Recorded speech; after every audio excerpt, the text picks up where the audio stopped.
All right, we're joined by Alamogordo Tigers head football coach A.J. Cisco. Coach, coming off a bye week, so hopefully everybody's rested and ready to go for district. Yeah, when we needed it. I mean, we go through 5 weeks of the regular season, and then you add on 3 weeks before that, and that's a long 8 weeks, and we definitely needed a bye just to clear ourselves mentally and then heal up any bumps and bruises we had along the way.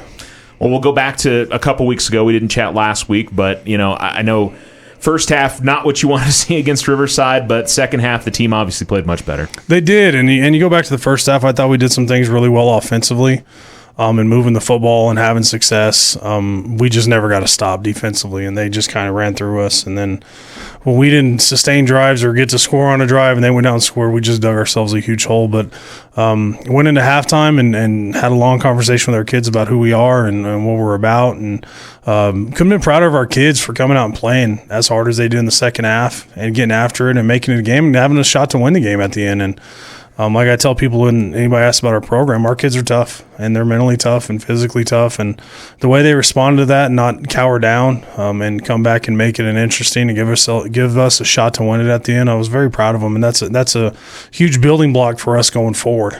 Did you guys change things scheme-wise defensively, or was it just the kids making the right reads and plays in the second half? We kind of personneled it a little differently. Riverside's a good football team. They got 2 guards that are extremely talented. That whole line's pretty big. And they got after us in some spots, so we did some things personnel-wise to try to help us out in the second half. But a lot of it was our kids just lining up and playing and being who we are and doing what we're supposed to do. And we did a good job of that defensively and creating problems for them and stopping them. And then offensively, we actually went down and scored almost every time we had the ball. And so that was a huge deal for us and trying to get some confidence going into Carlsbad this week. And in tough situations, too. I mean, I think you guys converted 3 or 4 fourth downs? Converted 3 fourth downs. Yeah. And the one that kills us is the 4th and 1 that we got stopped at midfield. But, our kids played hard, and I love our kids for the resiliency they have to keep plugging along. And we tell them all the time, just put your nose down and go, and let's keep playing. Yeah, and I know as we head into this week, I mean, the last 5 games are, certainly a part of building towards this part, but it's 0-0 now for your guys' mindset, I would imagine. It is, but we tell them everybody in our district's the same way. And Carlsbad's 1-4, but they're a good football team. Like, that's not a 1-4 football team that you would typically see. They played quality teams on the southeast side of the state. They played Artesia, who's the number 1 team in the state. And they played Roswell, who's probably number 2 in the state. Beat Goddard, who's a good football team in 5A as well. That'll be a top 4 or 5 seed. Played Clovis, who's getting better and doing a good job. And played Volcano Vista, who's a top 5 team in the state. Like, that's a good football team that's played a tough schedule to get to this point. But we told our kids we're 0-0, but so is everybody else in district. And this is the stuff that matters. And, if we win 5 games, we're district champs. But our mindset is to make sure we take care of Carlsbad this week. Carlsbad not quite as good on the skill side as they were last year. They had some really fast players, but and size-wise, maybe not quite as big as they were last year. They're not nearly as. They're still bigger than us, but they're not as huge as they were last year. Last year, they were monsters. They do have some good skill kids. One of the running backs is back from last year, the Mendoza kid. And then they've got a little quarterback who's not nearly as big as Naylor, but spins it okay and runs okay. They've got a bunch of good skill kids, and overall team speed wise they might be down, but they're still very athletic, and defensively they fly around to the football, and that's a very well coached group that plays fundamentally sound, and watching them run around to the football is pretty impressive on film. And we talk about it every week, but obviously for you guys offensively, it's getting the things done that you need to. And in that Riverside game, it was the kind of things that's creeped up on you, not being able to finish drives. Penalties hurt you on one drive. I think it was a sack that hurt you on another. So, obviously being able to close out when you get into their territory is important this week. Yeah, and against Riverside, we did a good job when we got down there in the red zone. We want to score every time we're in the red zone. And when we've done that, we've been very successful offensively.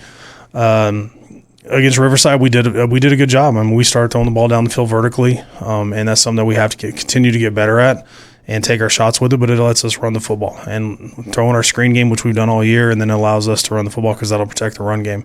So we got to continue to do that. We can't turn the ball over, which we did an okay job of that all year. We've done a pretty good job of it, not getting ourselves in a huge bunch of situations that are troublesome because of turnovers. So we're excited to come back. We just got to focus on who we are offensively, and it's going to be a dogfight because Carlsbad's very good defensively. Coach Sanders was the offensive coordinator there last year and is now the head coach, and he's played at Goddard, played with him at Eastern. He's a good young coach that's going to be very good and done a good job with Carlsbad.